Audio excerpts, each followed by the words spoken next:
چلیں بسم اللہ الرحمن الرحیم۔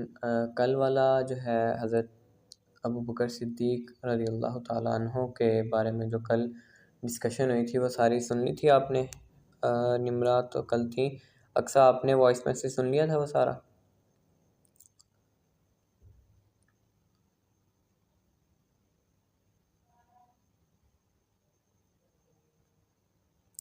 چلیں آج ہم آگے ابو بکر صدیق رضی اللہ تعالیٰ عنہ کی ہی احادیث مبارکہ میں ان کی فضیلت پڑھتے ہیں۔ کل قرآن پاک کی آیات ہم نے دیکھی، ان کی خلافت پر جو دلائل تھے وہ، اور پھر احادیث میں جو ان کی شان بیان ہوئی، پھر قرآن پاک کی آیات میں جو ان کی اللہ تعالیٰ نے صفات اور شانیں بتائیں کہ آپ کو اللہ تعالیٰ نے متقی کہا، پھر ثانی اثنین کہا۔ تو آج ہم احادیث جو ہے وہ پڑھتے ہیں اس حوالے سے۔ سب سے پہلی حدیث جو آج ہم پڑھ رہے ہیں وہ ترمذی شریف کی ہے۔ آپ صلی اللہ علیہ وسلم نے فرمایا، کسی شخص کے مال نے مجھ کو اتنا فائدہ نہیں پہنچایا جتنا فائدہ کہ ابو بکر کے مال نے پہنچایا ہے۔ پھر دوسری حدیث بھی ترمذی شریف کی ہی ہے۔ آپ صلی اللہ علیہ وسلم نے فرمایا، غار ثور میں تم میرے ساتھ رہے اور حوض کوثر پر بھی تم میرے ساتھ ہوگے۔ یہ تیسری روایت جو ہے وہ بھی ترمذی شریف کی ہی ہے۔ حضرت عائشہ رضی اللہ تعالیٰ عنہ سے مروی ہے کہ حضرت ابو بکر صدیق رضی اللہ تعالیٰ عنہ آپ صلی اللہ علیہ وسلم کی خدمت میں حاضر ہوئے تو آپ صلی اللہ علیہ وسلم نے فرمایا، انت عتیق اللہ من النار، یعنی تجھے اللہ نے جہنم کی آگ سے آزاد کر دیا۔ اور حضرت عائشہ رضی اللہ تعالیٰ عنہ فرماتی ہیں کہ اسی روز سے میرے والد محترم کا نام عتیق پڑ گیا۔ تو ابو بکر صدیق رضی اللہ تعالیٰ عنہ کا ایک نام عتیق بھی ہے جو احادیث شریف میں آیا ہے۔ پھر یہ تین روایات ابھی تک ہم نے ترمذی شریف کی پڑھی۔ اگلی روایت ابو داؤد شریف کی حدیث ہے۔ آپ صلی اللہ علیہ وسلم نے فرمایا، حضرت ابو بکر صدیق رضی اللہ تعالیٰ عنہ کو مخاطب کرتے ہوئے کہ اے ابو بکر سن لو، میری امت میں سب سے پہلے تم جنت میں داخل ہوگے۔ اور پھر اگلی روایت جو ہے یہ مشکوٰۃ شریف کی ہے۔ حضرت عائشہ رضی اللہ تعالیٰ عنہ سے روایت ہے کہ ایک چاندنی رات میں جبکہ رسول اللہ صلی اللہ علیہ وسلم کا سر مبارک میری گود میں تھا، میں نے عرض کیا، یا رسول اللہ صلی اللہ علیہ وسلم، کسی شخص کی نیکیاں اتنی بھی ہیں جتنی کہ آسمان پر ستارے ہیں؟ تو آپ صلی اللہ تعالیٰ علیہ وآلہ وسلم نے فرمایا، ہاں، عمر کی نیکیاں اتنی ہیں۔ تو حضرت عائشہ نے آگے سے پوچھا کہ پھر ابو بکر کی نیکیوں کا کیا حال ہے، میرے والد محترم کی نیکیوں کا کیا حال ہے؟ تو آپ صلی اللہ علیہ وسلم نے فرمایا، ساری عمر کی نیکیاں ابو بکر کی ایک نیکی کے برابر ہیں۔ تو امیجن کریں کہ ابو بکر صدیق رضی اللہ تعالیٰ عنہ کی نیکیوں کا کیا حال ہوگا کہ حضرت عمر کی نیکیوں کا آپ صلی اللہ علیہ وسلم نے اتنا بتایا کہ جتنے آسمان پر ستارے ہیں نا، مطلب گنے ہی نہیں جا سکتے، اتنی نیکی ہیں۔ تو حضرت ابو بکر صدیق کے بارے میں حضرت عائشہ نے پوچھا کہ ان کی نیکیوں کا کیا حال ہے؟ تو آپ صلی اللہ علیہ وسلم نے فرمایا کہ ساری عمر کی نیکیاں ابو بکر کی ایک دن کی نیکی کے برابر ہیں۔ تو یہ مطلب اتنا مقام ہے ابو بکر صدیق کا۔ پھر حضرت انس رضی اللہ تعالیٰ عنہ سے روایت ہے کہ آپ صلی اللہ علیہ وسلم نے فرمایا، ابو بکر سے محبت کرنا اور ان کا شکر ادا کرنا میری پوری امت پر واجب ہے۔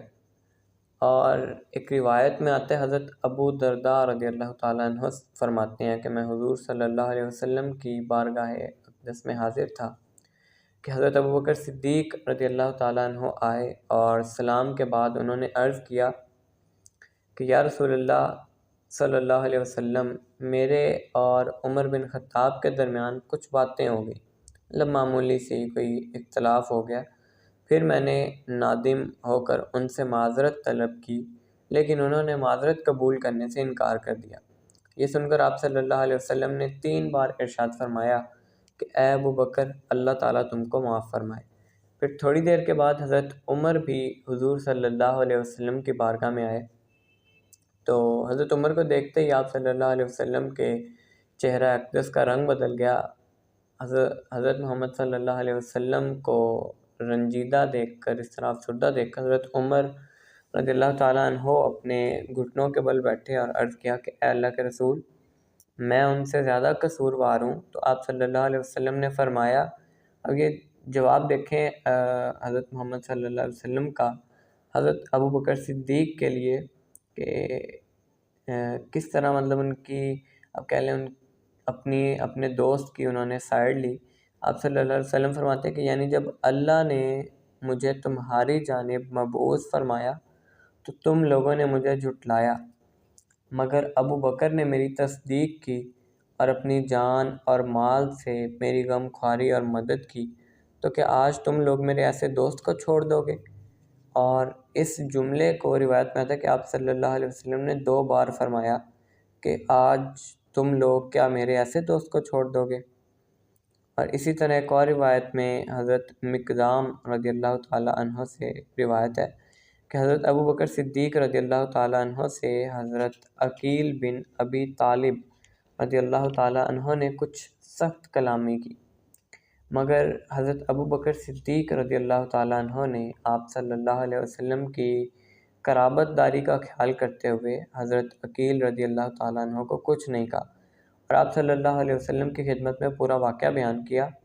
تو حضرت ابو بکر صدیق رضی اللہ تعالیٰ عنہ سے پورا ماجرا سن کر آپ صلی اللہ علیہ وسلم نے مجلس میں کھڑے ہو کر فرمایا کہ اے لوگو سن لو، میرے دوست کو میرے لیے چھوڑ دو، تمہاری حیثیت ہی کیا ہے اور ان کی حیثیت کیا ہے؟ تمہیں کچھ معلوم ہے؟ خدا کی قسم تم لوگوں کے دروازوں پر اندھیرا ہے، مگر ابو بکر کے دروازے پر نور کی بارش ہو رہی ہے۔ خدائے ذوالجلال کی قسم تم لوگوں نے مجھے جھٹلایا اور ابو بکر نے میری تصدیق کی۔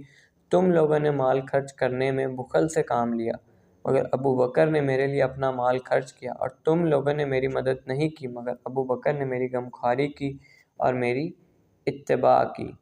اور اسی طرح مشکات شریف کی ایک روایت میں آتا ہے کہ ایک روز حضرت عمر بن خطاب فاروق اعظم رضی اللہ تعالیٰ عنہ کے سامنے حضرت ابو بکر صدیق رضی اللہ تعالیٰ عنہ کا ذکر کیا گیا، تو عمر فاروق رضی اللہ تعالیٰ عنہ رونے لگے اور فرمایا کہ رسول اللہ صلی اللہ علیہ وسلم کے ظاہری زمانے میں حضرت ابو بکر صدیق رضی اللہ تعالیٰ عنہ نے ایک دن اور ایک رات میں جو عمل اور بہترین کام کیے ہیں، کاش کہ میری پوری زندگی کا عمل ان کی ایک رات دن کے عمل کے برابر ہوتا۔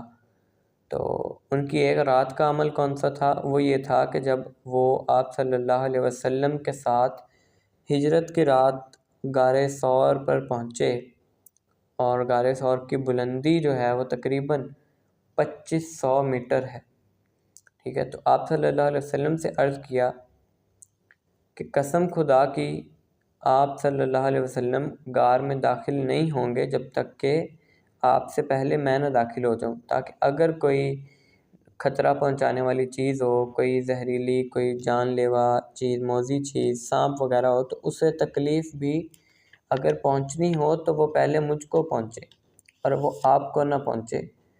پھر آپ رضی اللہ تعالیٰ عنہ غار کے اندر داخل ہوئے اور اس کو خوب صاف کیا، اور جب غار کے اندر ان کو کچھ سوراخ نظر آئے تو ان کو انہوں نے اپنی جو ان کی تہبند تھی، یا کہہ لیں انہوں نے جو بھی نیچے پہنی ہوئی تھی، اس سے کپڑا پھاڑ کر ان سوراخوں کو بھر دیا، اور سوراخوں پر انہوں نے اپنی ایڑیاں لگا دی۔ اس کے بعد آپ صلی اللہ علیہ وسلم سے عرض کیا کہ اب آپ اندر تشریف لائیے صلی اللہ علیہ وسلم۔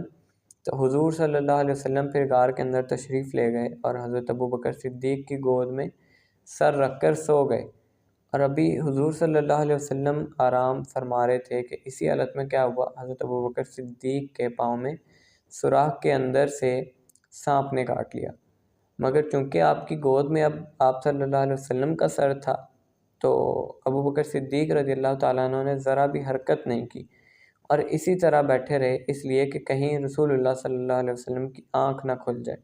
لیکن سانپ کے زہر کی انتہائی تکلیف کے سبب آپ رضی اللہ تعالیٰ عنہ کی آنکھوں سے آنسو نکل آئے اور وہ آپ صلی اللہ علیہ وسلم کے چہرہ اقدس پر گرے، تو آپ صلی اللہ علیہ وسلم کی آنکھ کھل گئی اور آپ صلی اللہ علیہ وسلم نے ان سے دریافت فرمایا کہ ابو بکر کیا ہوا؟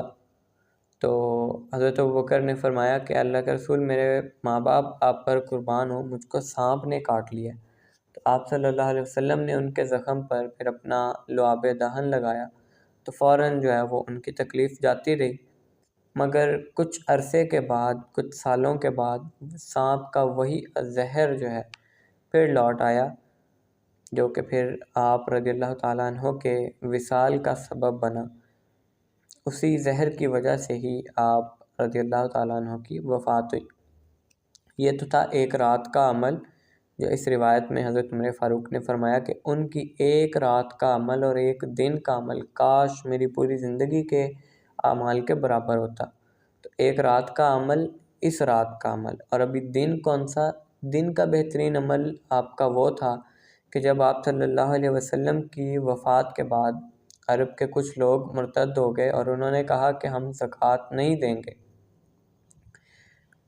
یعنی زکوٰۃ کی فرضیت کے منکر ہو گئے، تو حضرت ابوبکر صدیق نے فرمایا کہ اگر مجھ کو اونٹ کی رسی بھی جو ہے وہ لوگوں پر واجب ہوگی اور اس کو دینے سے وہ انکار کریں گے تو میں ان سے جہاد کروں گا۔ اور حضرت عمر فرماتے ہیں کہ اس وقت میں نے ان سے عرض کیا، یا خلیفۃ الرسول اللہ، کہ لوگوں کے ساتھ الفت سے پیش آئیں اور نرمی سے کام لیجئے۔ تو حضرت ابوبکر صدیق رضی اللہ تعالیٰ عنہ نے فرمایا کہ تم ایام جاہلیت میں تو بڑے سخت اور غضبناک تھے، کیا اسلام میں داخل ہو کر تم کمزور اور پست ہمت ہو گئے ہو؟ یعنی وحی کا آنا بند ہو گیا اور دین اسلام کامل ہو چکا ہے، تو کیا میری زندگی میں وہ کمزور اور ناقص ہو جائے گا؟